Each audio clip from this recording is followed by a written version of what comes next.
our manifesto, and I dare you not to fall in love with her when you hear it. Too late.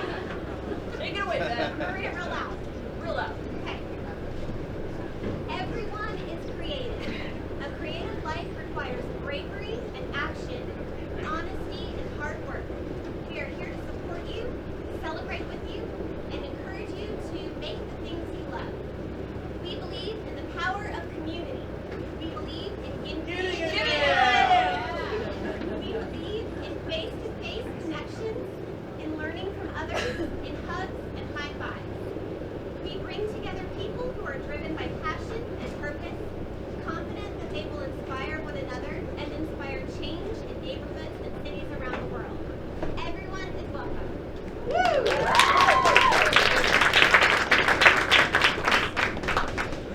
See what I mean? Like, she's adorable. I love that. Don't you love Beth and all the hard work she does to get us fed? Yes. Speaking of, Killer, number one, good. They are always bringing the coffee, keeping us warm. So we always want to thank Killer. And while we're going through these guys, think of these vendors when you're out and about making your purchases. Thank them with your pockets. Okay, we are so grateful that they're here, and you have a choice to support these people who are supporting us, and we support that. We also want to thank Molly and the Halls family for all of this delicious breakfast. If you're not clapping, it means you probably didn't get to taste it, because I almost cried when I ate that cinnamon roll. It was amazing. We also want to thank them for hosting us. It's our second time on this gorgeous rooftop. I'm digging it. Are you guys glad to be here? All right. Now, very special guest. She just staring at me. I made it weird on purpose. It's not that. Miranda? Mel, is Hetty doing the introduction today? Sure. Where is Hetty? It's not the same if we don't get Hetty to do the introduction. Are you guys feeling me? Have you heard these before? Yes. Okay, great. What else do you want to talk about while we wait for Hetty?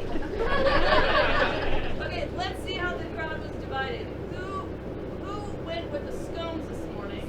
Show of hands. Cinnamon rolls? How many of you guys get both? That's the best. I love it. Coffee? Yes, good. What else?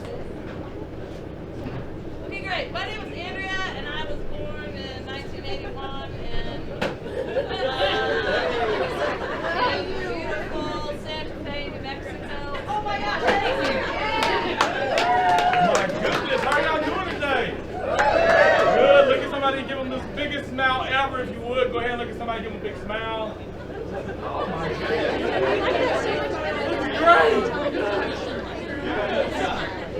So I am going to introduce our speaker, if you do not mind. So the speaker walks in this morning, I give her a high five. She continues to walk, and then she turns around and says, "Can I use the restroom?" And I says, "Yes, let me walk you to it," as though she could not find it herself. And I started walking, I was like, "Hey, are you the speaker?" And she's like, "Yes." I said, "Well, you don't have to wait at the door until 8:30. And then she looks at me and she says, "Do I know you?" I was like, "No." And she says, "Do you live in Guthrie?" And I says, "Yes, I live in Guthrie." And she says, "I think I met you on the street one day." I was like, "How cool is this?" And she's like, "It was my first time ever to Guthrie, America." And she thought the place was glorious and beautiful. And I was like, "I'm liking this lady already." And I was like, "How in the world do you remember me?" Then I thought to myself, what other charming black African American is in Guthrie walking around greeting people just randomly, right? Like, yeah, of course you remember me. And so we started talking, and the one question I had to ask her was like, how in the world did you start taking photography, pictures of beverages? Like, why in the world would you do that? And I don't remember her answer, so I'm going to make up for it. Ladies and gentlemen, let's give it up for the only person I know who takes pictures of beverages, Miss Miranda!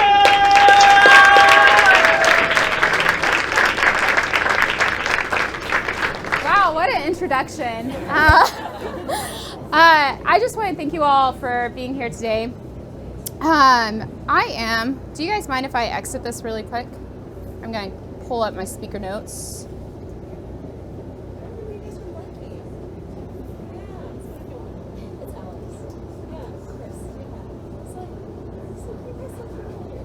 Okay, I don't know how to do that. I'm not that smart. Do you know, Mel? Do you know how to pull up the speaker notes on the laptop? I think it's just...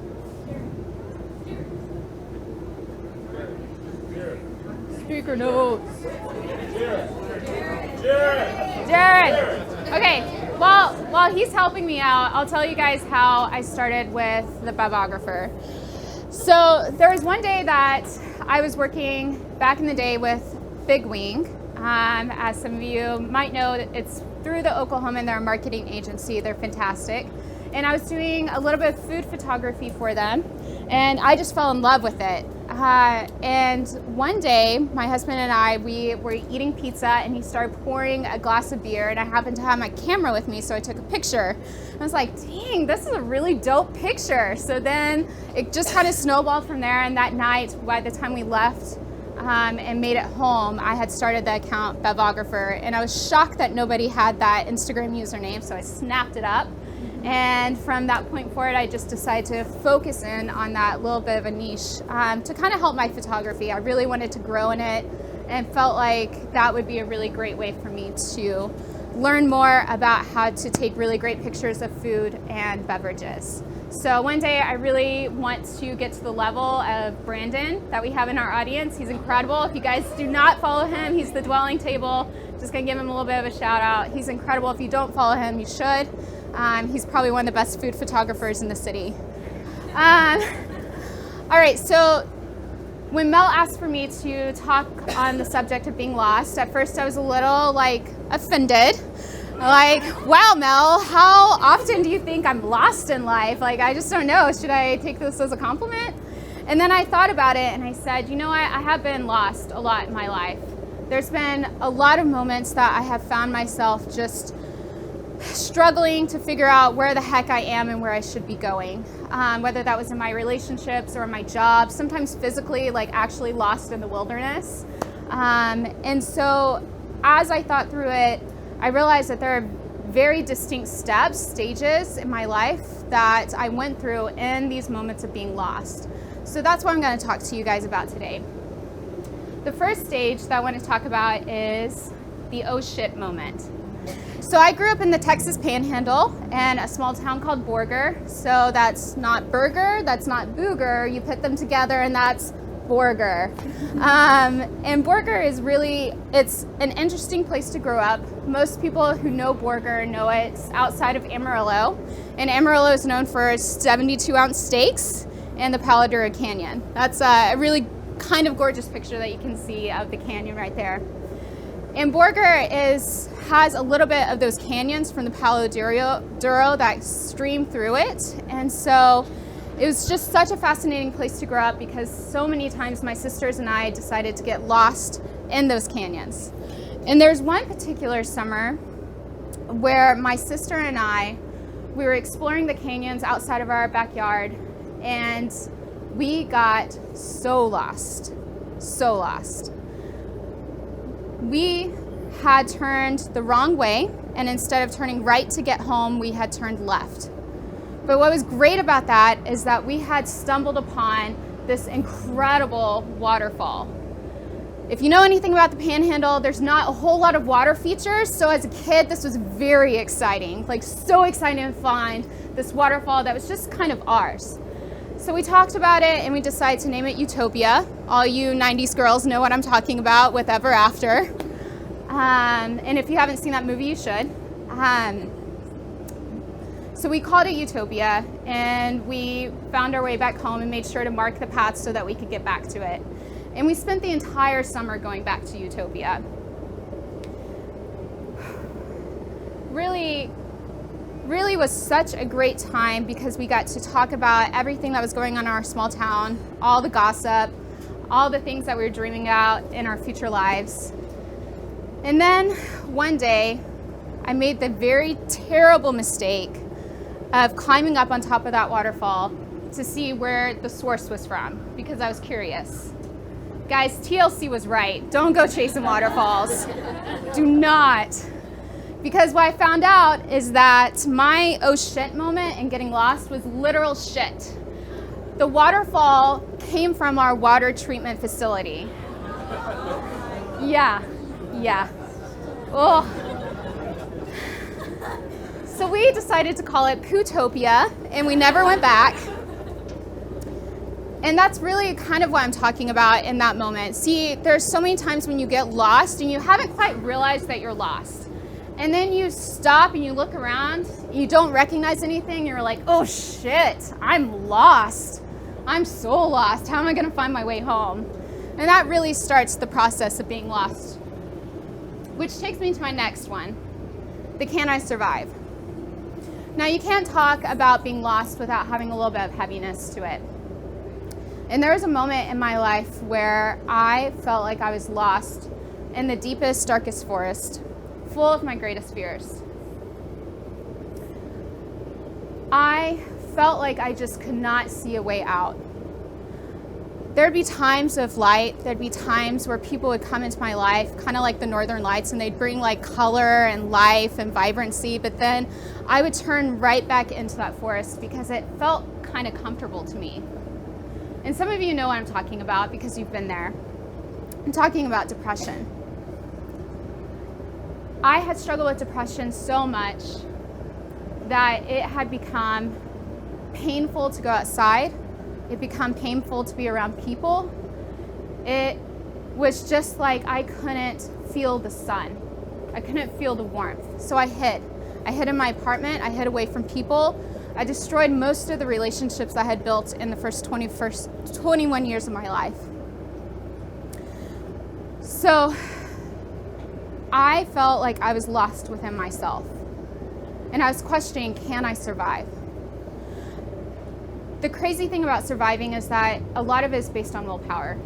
Sometimes it's your own will to survive, and sometimes it's the will of other people. Thankfully, I had friends and family who decided that they were going to will for me to live. I remember the last time that I overdosed on medication. It wasn't that I was trying to die as much as I was trying not to feel pain. But thankfully, other people found me. They literally picked me up and they put me in a car and they drove me to the hospital. So many times I hear people say to those who are struggling with suicide and depression, reach out for help, ask. But if you're struggling with it and you're like me, you've probably sent up flares for years and years. I was in therapy. I had been taking medication pretty much all my life. I've been in and out of mental health institutions. There is a point where you are so lost that can I survive turns into will I survive, and that turns into I have no will. So I want to tell you, if you're struggling with suicide and depression, just keep asking for help. Keep asking for help. And that doesn't even just apply to suicide and depression. The can I survive applies to your job. It can apply to relationships. It can literally apply to any part of your life where you're struggling and you're wondering, can I survive this job? Can I survive this relationship? Can I survive? Just ask for help. Reach out. Keep asking. And if you're not lost in those situations and you look around and you see someone who is, help them. Shoulder their pack for a little bit, because I promise that you will always hold a place in their heart. You will be treasured. I promise. Okay, that was the hardest part of this talk. Now we're going to talk about standing back up. Once you figure out that you can survive, it's like you can stand back up and really look around. When I had figured out that I could survive, I decided to start figuring out the rest of my life. I had a plan to work at the Starbucks International Department. My degree was in cross-cultural studies. And I wanted to go to those foreign locations like, I don't know, Morocco, Bangladesh, it doesn't matter. I wanted to travel the world and open up Starbucks locations. And I was working at my local Starbucks, and I had it all planned out. I had contacts in the international department. I was going through interviews. It was very exciting. And then the recession hit. And I feel like a lot of us didn't quite understand what was happening when that hit in 2008. We didn't really know what that would mean for our lives moving forward. For me, like so many others, I lost my job. I was a part of the 300 Starbucks locations that closed one year. So not only was I scrambling to find a job my senior year of college, I was also trying to figure out what I was going to do with my life in 6 months. I had no idea. I had this beautiful, fancy new degree and nothing to do with it. But I had learned something very valuable about myself. I can survive. So I stood back up and I did what any young burgeoning hipster did, and I moved to a coastal city. In my case, that was Portland. And I went there, guys, before it was cool, okay? So I was the OG hipster. When I went, nobody really knew what was happening in Portland. People were like, isn't it rainy? Isn't it cold? Won't you like be depressed all the time? That was a very particular concern for some people, for me. And I also moved in with somebody that I had only met once. And they were like, wow, why would you do that? But I went, and I stood back up, and I started working for Starbucks again. My store was actually full of people who were also lost in their jobs. My manager had a master's, and everyone who worked at that particular location had a bachelor's degree. We'd all lost our jobs. We'd all lost what we were going to do for the rest of our lives. We were all just lost together. What's great about that, though, in this stage, in the stand back up stage, is that so often you will find people who are lost right along with you, and they'll help you stand back up. Some of my friends I've met throughout the years have become lifelong friends because we helped each other stand back up. Man, like right now I'm thinking about one of my Starbucks coworkers, James, and he opened up a s'mores bar in Portland, and now him and his wife have this incredible s'mores company. So if you're ever in Portland, go say hi to 1927 S'mores. I think you'll see them at REI as well. It's incredible. But we were there to help each other stand back up. But there's one exciting thing about standing back up, is that you are strong enough to stand back up on your own and keep going. You don't need other people. You got this. I want you to look around and tell the person next to you, you are strong enough to stand back up and keep going. You are strong enough to stand back up and keep going. You are.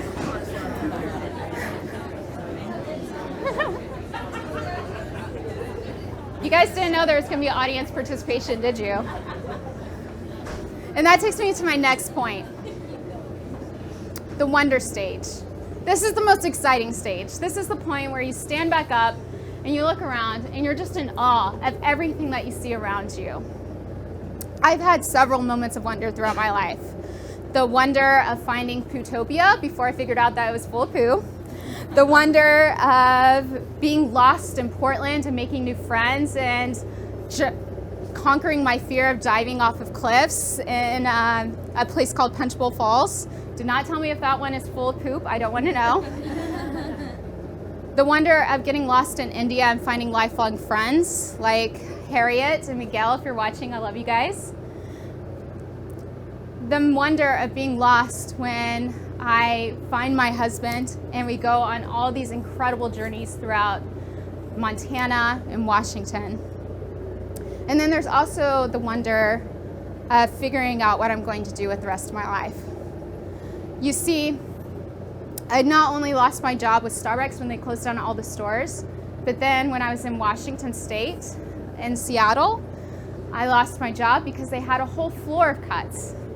And then when I moved to Oklahoma City, I started working for Big Wing in the Oklahoman, and I was one of the lucky people who, when Gatehouse Media took over, decided to have a bunch of cuts, a round of layoffs, and I was one of the very first people who were cut. Yep, I'm that lucky girl. But it's incredible because every single one of those moments, I've seen all the people around just help each other stand back up. And I just stand in wonder and awe of all of that. So shout out to my Big Wing fam. It's been incredible to watch everyone help each other get back up and find the jobs that they were meant to be in. But every single time that I lost those jobs, I started to wonder, am I unemployable?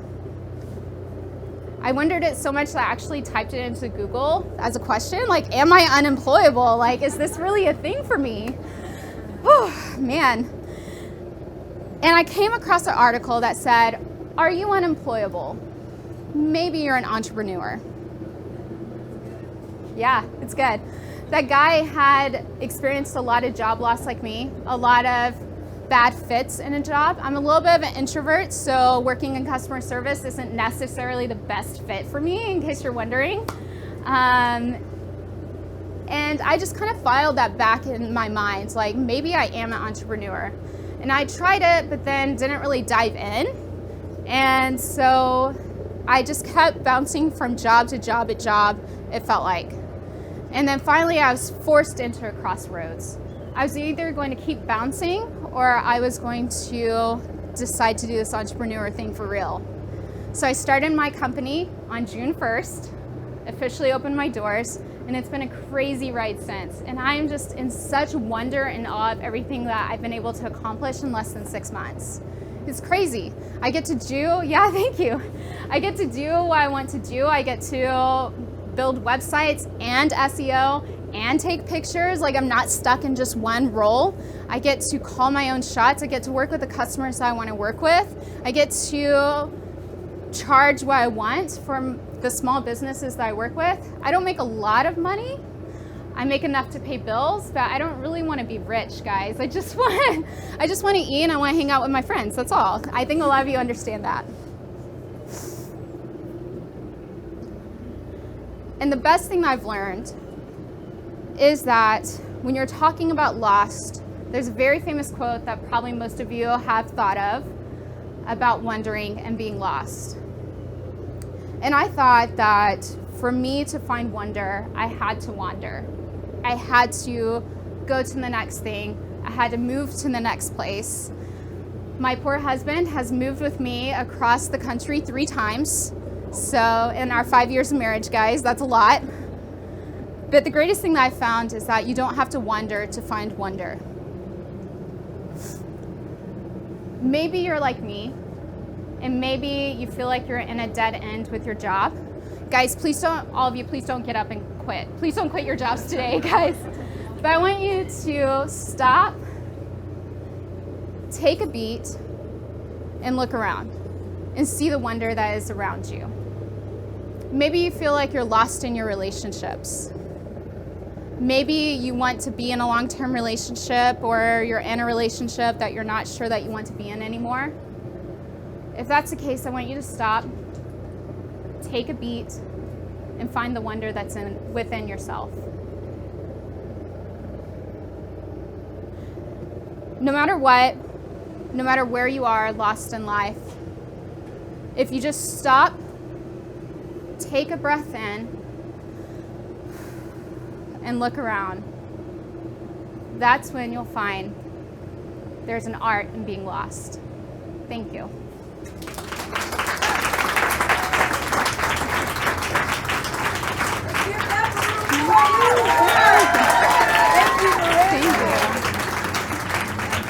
I kept trying to figure out like how many things I can say, but then I said like there's just too many.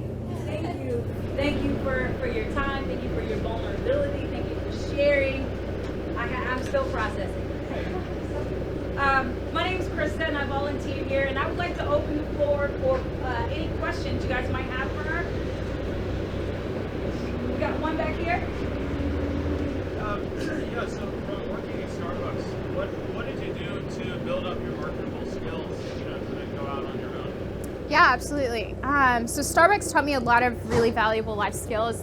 Probably The most important of which is dealing with difficult customers, because people get crazy about their coffee, guys. Crazy. I had one person who was very upset with me that I couldn't split the Splenda packet into exact quarters. Even though she had Splenda packets that she could like do it herself, she was insistent that I did it for her. It was very interesting. And then the other thing, as far as like marketable skills that I learned from working in coffee shops, was social media marketing. I did social media for a lot of the coffee shops I worked at, not only Starbucks. And then also learned a lot about how to, I'm trying to find a way to phrase this in an appropriate way, but how to work with coworkers that you don't necessarily get along with. And I feel like that's something that I'm still learning. That's something I learn every day. But that was probably like the biggest one, is working with people that don't have the same personality type as I do. That's a great question. Anybody else have any questions?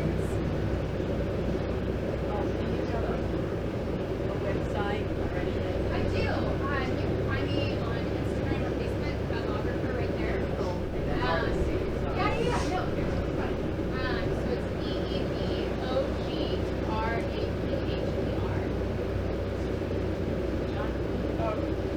Last night at Full Circle, the Oklahoma Observer, one of the last of the old paper type of things, Yeah. had an event about the next generation. They had Joshua Harris, who's the head of the National Democratic Party, and then Taz, who was on NPR National, he was the Dreamers, and he's one of the Dreamers. And they were talking about how to use social media to appeal to different specifics. What the conversation led to was, how do we use social media to create unity, cross-generational conversations, and things like that, especially in Oklahoma City. Yeah.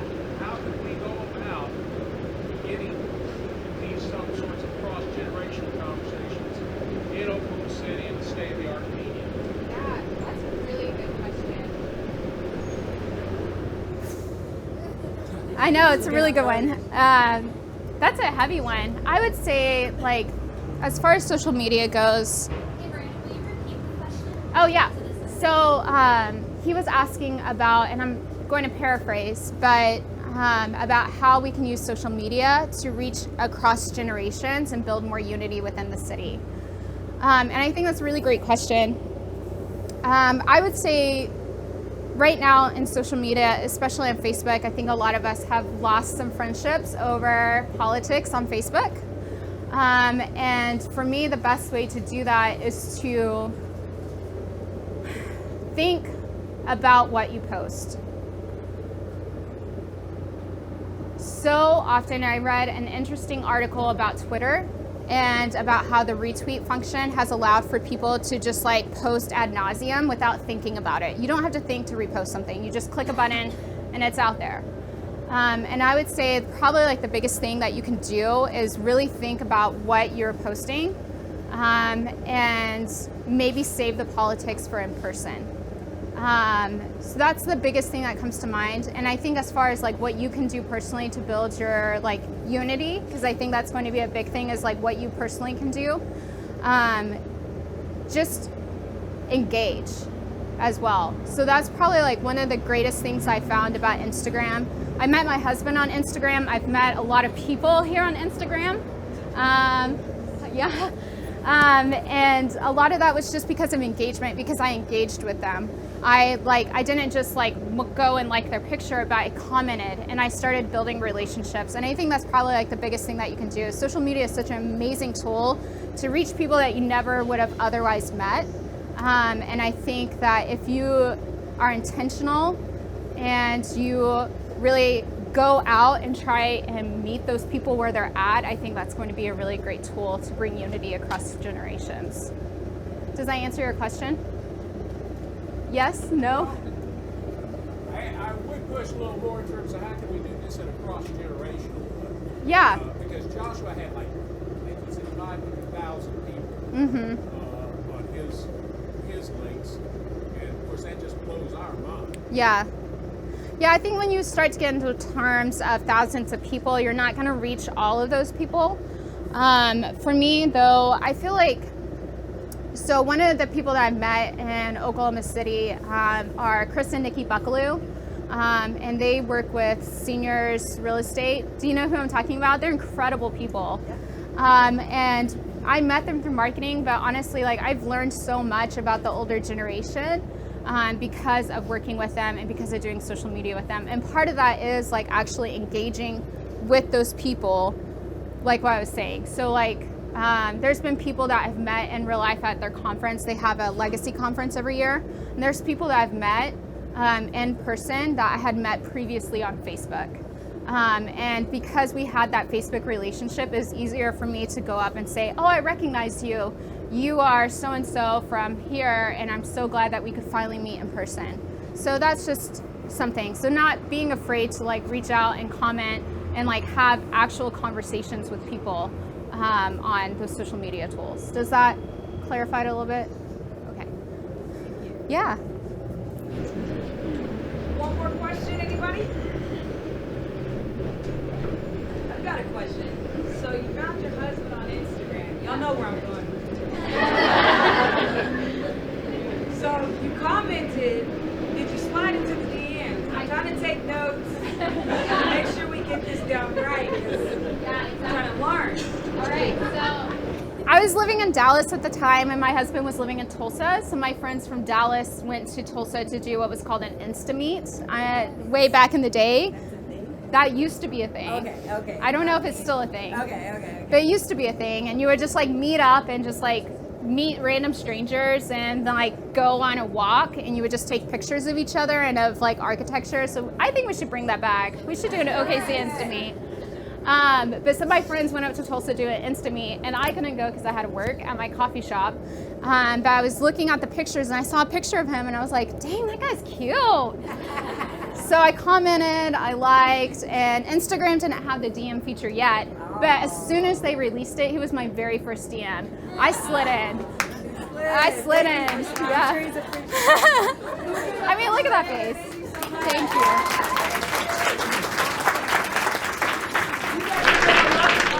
Thank you so much for being here. Just so you know, Creative Mornings is global. There's talks going on around the world. If you're not familiar, jump on there. Check out some other talks, not just here in the U.S., but all over. They're talking about amazing things that's going on. Plenty of videos. If you are bored at work, I shouldn't say that. I did. Whatever, I did. Thank you to our local sponsors, Clover Partners, the Treasury, and Bro Scout. Thank you so much for your sponsorship. Thank you so much for the volunteers that helped put this on with the coffee and the registration.